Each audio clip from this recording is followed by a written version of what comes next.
Hi, my name is Michael. This is The Slice, and today we're interviewing Stuart Waddington. Hi, Stu. Hi, Mike.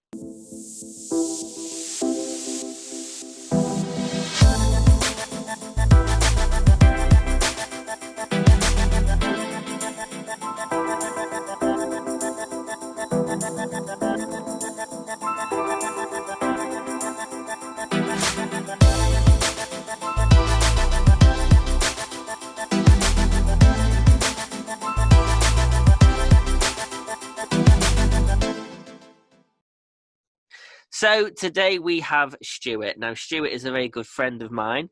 Are you excited, Stu, to do this 20-minute chat today? Yeah, I am. It's a good opportunity, and like we have several chats throughout the week, so it's going to be quite good. We're limited to 20 minutes.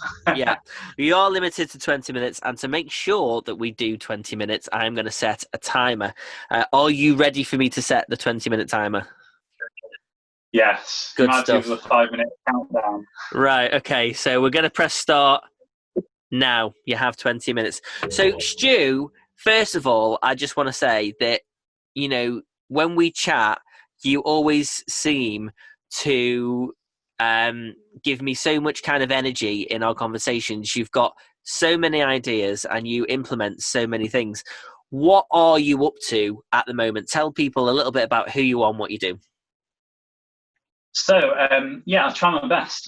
I'm very opportunity-driven. So I'll tell you a little bit about my backstory. You probably see the picture behind me. I've got my military top on as well. I've just done a workout this morning that I believe you're going to do later on, which will be great. I am, and I will definitely send you video footage of me doing it. Video evidence. Yeah. So my background is in the military. I went through school and education loving sport and activity. I then saw an opportunity to get paid to do what I love doing. So I went into the Royal Air Force as a physical training instructor. I was in for 12 years and I came out for family reasons. I've got 4 young children and we're originally from the Northwest, and I spent the 12 years bouncing around lots of different places. I went away for 6 months, which is tough and challenging on the family. I went away for 4 months. So we just wanted to come home to the Northwest, be surrounded by family and friends, but I also wanted to replicate the two things that I loved from the military. So I quite quickly decided not to go into employment and go into my own business. And one of my main drivers for leaving was to be a master of my own destiny. So I started in the last 2 years of my military career doing boot camps, because somebody bizarrely asked me to do a boot camp. And I was like, well, I was a physical training instructor in the military. So doing a boot camp was easy. So and I just did one as a favour. And it just grew and grew and grew. And I had a group of probably 10 to 20 people coming to boot camps 2-3 times a week. And that gave me a flavour of running my own business. It wasn't all easy. It was challenging. It was trying to get your name out there, actually quickly coming up with a brand, as you're fully aware of. And I love your little hints and tips about how to do all this, which is still on my radar of learning how to do. Good stuff. So the reason why I came out was to be a master of my own destiny. And I suddenly found myself with 2 businesses. One was in personal training and boot camps, which I automatically thought that I didn't want to become the business. So I had people, I've still got my last unit was up in RAF Spade Adam, which is up in Cumbria. So the original boot camp is still running up there with one of the guys I met, and he's just come out of university, got all the quals, no experience. So he came into the boot camp setting and has thrived up there, and he's absolutely doing a fantastic job. And we built a community of like-minded people. I moved back to the Northwest, and we've now got one physical boot camp in the Northwest. But as we all know, in the current climate, on Mother's Day, as it was announced we were going into lockdown on the Monday, I turned the boot camp into, or added a added value piece, which is online. A lot of personal trainers are doing it. I nearly did it 12 months ago. So I was kind of 20% there. But in 10 hours on a Sunday, I created Time Buster Training, which is the online offering now that we have people. And again, crossing over that culture and that wanting people to move, give them confidence, give them a purpose, surround them with like-minded people, and just enjoy fitness. And yeah, so that's what we're doing now with Time Buster Training. I will have to say there, you just said to get people to enjoy fitness. Now, I don't really particularly enjoy training, but I like the benefits. I like my body feeling nice and warm, that I've actually moved about and stuff. And the first week and a half of lockdown, it felt like Christmas, where I was literally walking to the fridge every 5 to 10 minutes, literally just out of boredom, opening it. Even when I've got food in my hand, I've been opening the fridge looking to see what I can eat. I suppose this has been a very good time for you to adapt quite quickly. And obviously it sounds like you've already had the idea of taking it online, but a lot of people are obviously embracing video like we are right now, something that I teach on a weekly basis, getting people confident in front of camera. But how have you found people adapting to that online world of going on to a Zoom call or Instagram, wherever you post your videos to do the training? How have you found people adapting to that? Do you think it's better? Yeah, there's pros and cons to a lot of things. I in my other business, which is in leadership and development training, I've been doing video one-to-ones, Zooms for a long time, and doing a little bit of networking. And I find myself busier than ever at the minute, because there's a lot of other people now embracing this modern technology. I thought I was in the generation of knowing what a computer was or could do, but it quite quickly turned out I was just in the generation of knowing what one looks like, not necessarily what the capabilities were. So that's been a massive learning curve for me. And we started Time Buster Training on my limiting beliefs that the live streaming wasn't going to be up to much because of the amount of people on the internet, to keep it simple.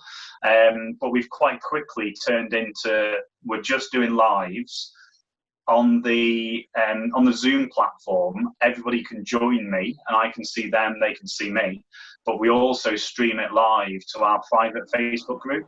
So somebody who doesn't want to turn the mic on, doesn't want to turn the camera on, they can just watch us and go with us and comment that they're enjoying themselves.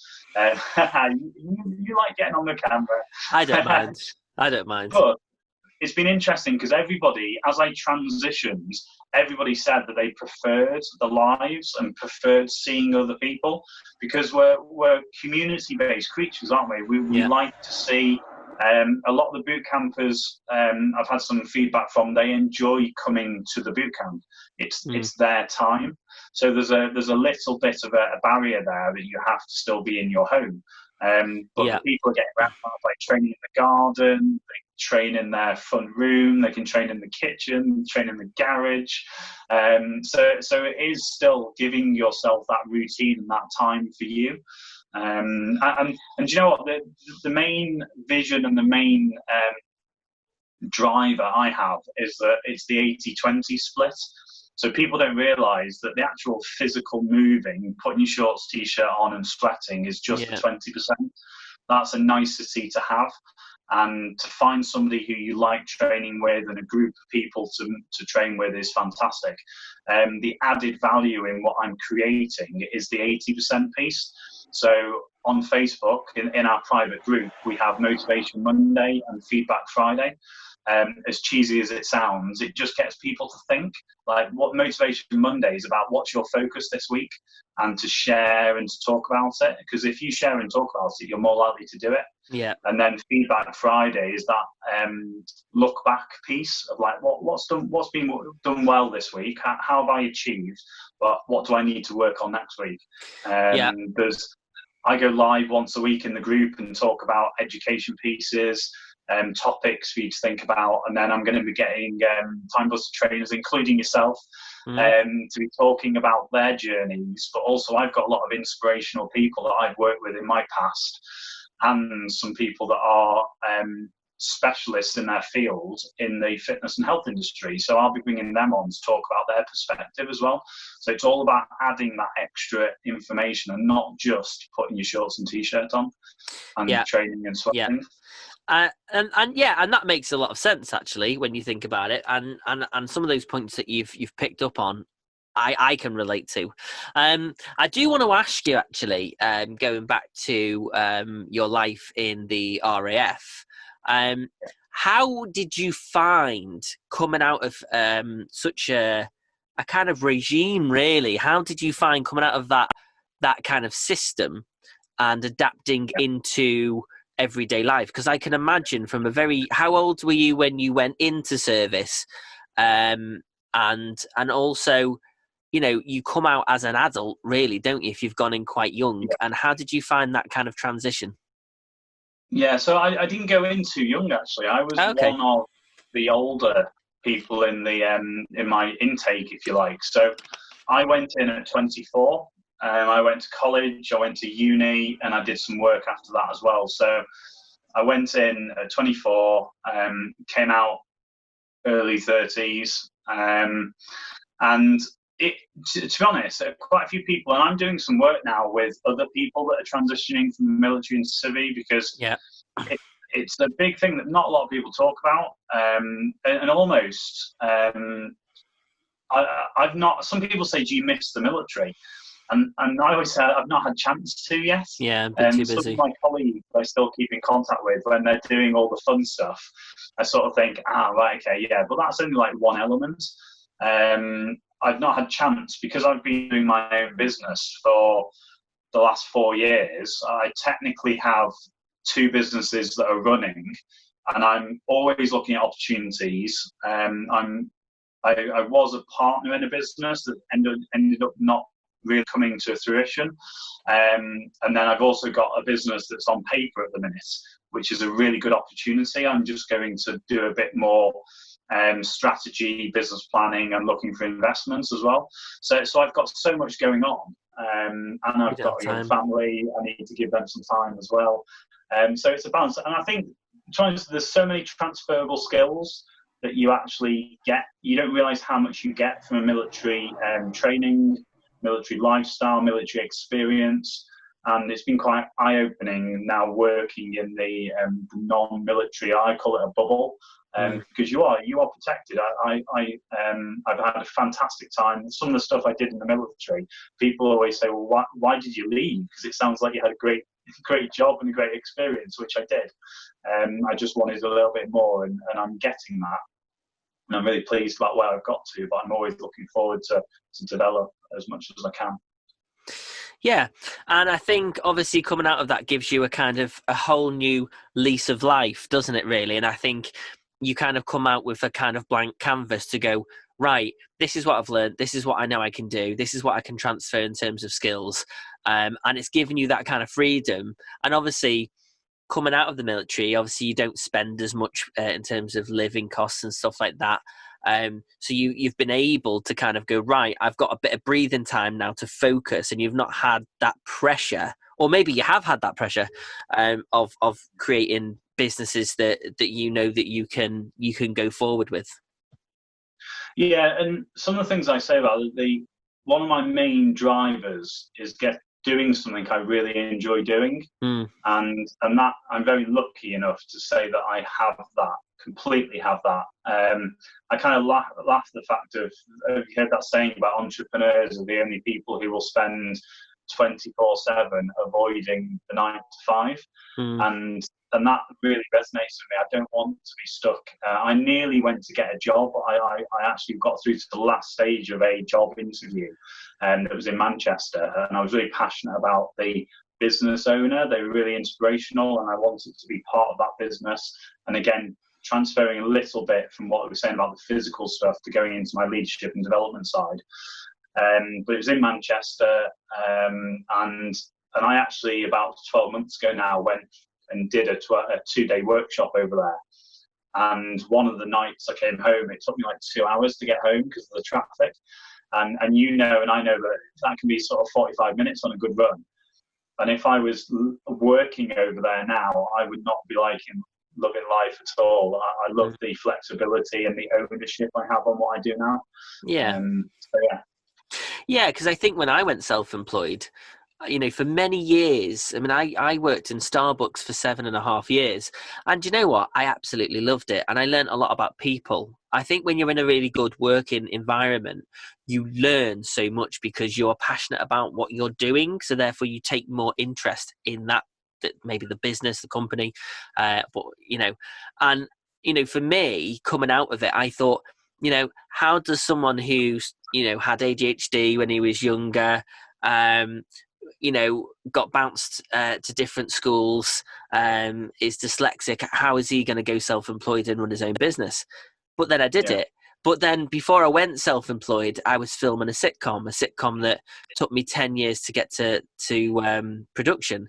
And I think I learned a lot from that as well, because it kind of said to myself, well, if I can film an independent sitcom with hardly any money and get 40 plus people to invest in me, then I can do anything I want. And it's all about mindset, isn't it? And I'm assuming that if you've had a good educate, or maybe if you've been influenced by someone or something, it kind of starts getting you thinking, and your brain kind of wakes up to it all.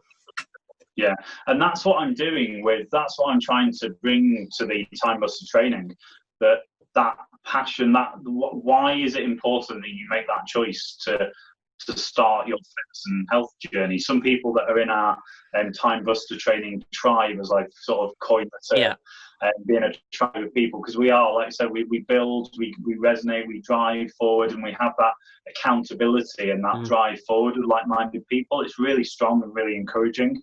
And to have that kind of finding the reason and all those trigger points you said about getting you to think, that's what we work on. Because if we don't think in our fitness and health journey, a week goes by like that. You can turn a light switch on and off and it's gone. And then before you know it, the month's gone and you haven't done anything and you're just a time poor. Yeah, I mean, so we're always giving that accountability. I will admit, I put my hands up and say that it's taken me to lockdown to actually go, well, do you know what? I just need to structure more time into my working life to go, well, I need to do videos each week because I teach people to do videos each week. So I get scrutinized more if I'm not making content, creating content and consistency. So from this, it's given me time to film interviews, to actually be creative again. Because sometimes when you're working on other people's stuff, you don't get the time to do your own stuff. And when the lockdown came, I said to myself, right, I'm going to use this time effectively. And there are two types of people in this world. People that will binge eat and sit and watch Netflix and then come back to work and go, why doesn't anyone want my services? Because no one's seen you for 2-3 months. And then there's other people that have actively, like myself and like you, who are embracing this time to go, right, how can I change my skills? How can I get out there? How can I still do what I'm doing and still offer a service to somebody? And it's about using that time effectively. And actually, when I go back to work and after this lockdown, I can hold my hands up and say I did everything I could within that time period to be as productive as I can, to build my business and invest. Yeah, and that's I talk a lot about what does success look like, and what are the processes attached to that, and we do that modelling and thinking about if you get somebody who it doesn't have to be anybody famous, just somebody who is winning in fitness and health. It might be your next door neighbour, it might be your best friends. Just you can either talk to them or you'll probably know a lot of it anyway. But just look at that and analyse. Right, they're winning at what I would like to do. If I could take one thing or 5% of what they do and input it into myself and make it mine, you're going to be a lot further on than you would be if you were just blinkers on, looking at me. If you don't look outside of yourself, all you see is you. I sort of use the analogy, I don't know, can you juggle, Michael? I learned how to juggle in college because every performer needs to learn how to juggle. So yes, but probably can't juggle now, but I did learn how to juggle very badly. I'll add about juggling. About if I locked you in a room or anybody in a room and said, right, there's 3 juggling balls, I want you to juggle. And you're not allowed out of that room, so you can juggle like 3 rotations. Yeah. How long do you think it would take? And they say, well, that's going to take me a long time. And I say, well, I can juggle. So if I came in there with you and helped you, supported you, gave you some feedback, gave you some motivation, how long do you think it will get you to come out of that room? And they say, well, it's under half the time. So if you find people who can help you, motivate you, support you on like-minded journeys, you're going to be further ahead. So many people go inward when they're trying to help themselves with their fitness and health journey. Yeah. So yeah, you're doing the right thing. I like to think so. I kind of think after this meeting that I'm going to go away and learn how to juggle again. You know, if there wasn't a lockdown, maybe you could have come round and shown me how to do it. But yeah, I mean, it's interesting. It's all about mindset, isn't it? Yeah. And just quickly going back to the juggling, it's like fitness and health. So if I ask somebody who can't juggle, how do you juggle? Or if I ask somebody, what does fitness and health look like? They both say, this is somebody who doesn't know. They're like quite wish-washy answers. Well, I throw a ball up and I catch it, or I just eat healthily, but they don't actually know what that means. Whereas somebody who knows what they mean and knows what they're doing will tell you the details. Your time's up. Your time is up. Yeah, that's all right. We were filling. You get more details and more information, which information is good. Good. Well, Stu, I've absolutely enjoyed having this chat with you, and I always walk away gung ho and ready to punch the air with my fist because you are quite an inspirational person. So I do wish you all the best. Have you enjoyed being on the show today? Yeah, it's been really good. I love the format. It's all right. I just pulled it out the bag.